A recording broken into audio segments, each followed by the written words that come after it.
have my bachelor's degree in psychology. I have my master's degree in thanatology, which is death, dying, and bereavement. And I'm also a registered psychologist with the state of Colorado. I was a hospice social worker for a couple years, and I also had my own grief and trauma counseling practice for a couple years. I've also done some death education courses for Front Range Community College and for Adams 12 School District.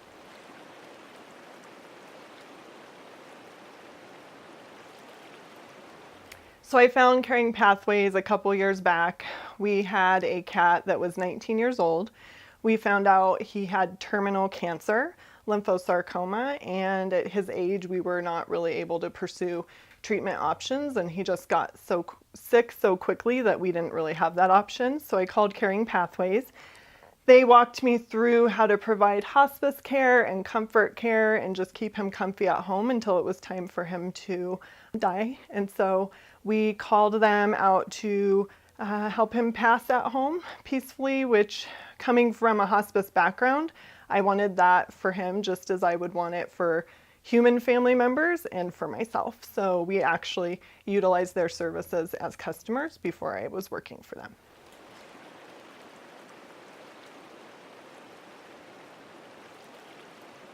So I noticed that after Goku died, I was devastated. He was like a child to me. I had him for 19 years. He died 3 weeks short of his 20th birthday, so I had had him longer than I didn't have him. And I was devastated. I felt like I had lost a child. And so I got on the Caring Pathways website and I was trying to find some grief resources. They did have them.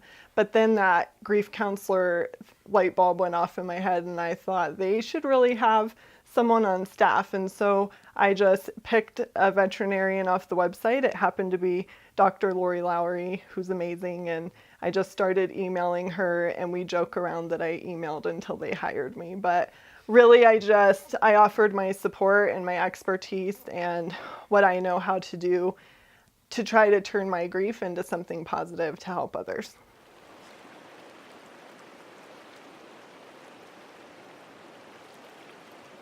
So Caring Pathways is definitely a family. The staff is very close and tight-knit and supportive. We're there for each other during good times and hard times, and we're always there to lend an ear and support and resources. I love being a part of that team. I get to work with some amazing veterinarians. Our client relations staff is amazing. Our marketing staff is amazing. And then I also get to meet really amazing families and clients. And sometimes I'm fortunate enough to get to meet the animals as well before they pass away.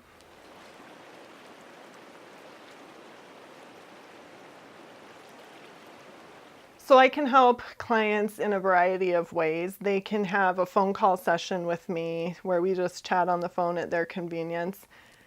We can also do face-to-face appointments. We also do ceremony planning. So if somebody wants to plan a ceremony and say goodbye to their animal companion, I'm happy to walk them through that and help them. I also we do an online support group, and so you get weekly emails and videos and messages from me, and it's from the comfort of your own home, and you can kind of work on it at your own pace.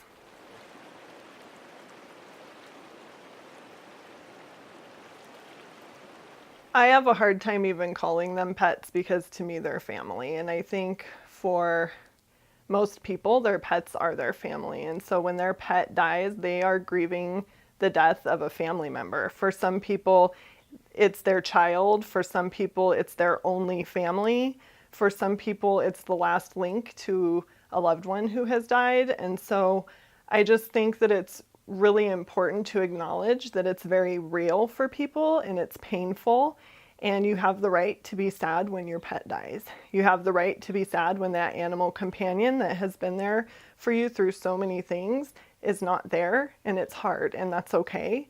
And so I'm here to validate that for people and get them the support and the resources that they need to travel their grief journey and find joy in life again.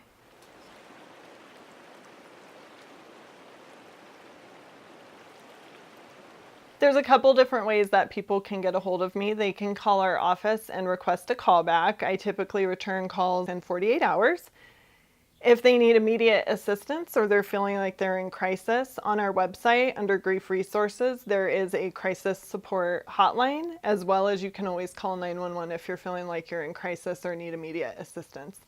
Other than that, you're also welcome to email me. My email is on the website on the grief resources page, and I usually respond to emails pretty quickly.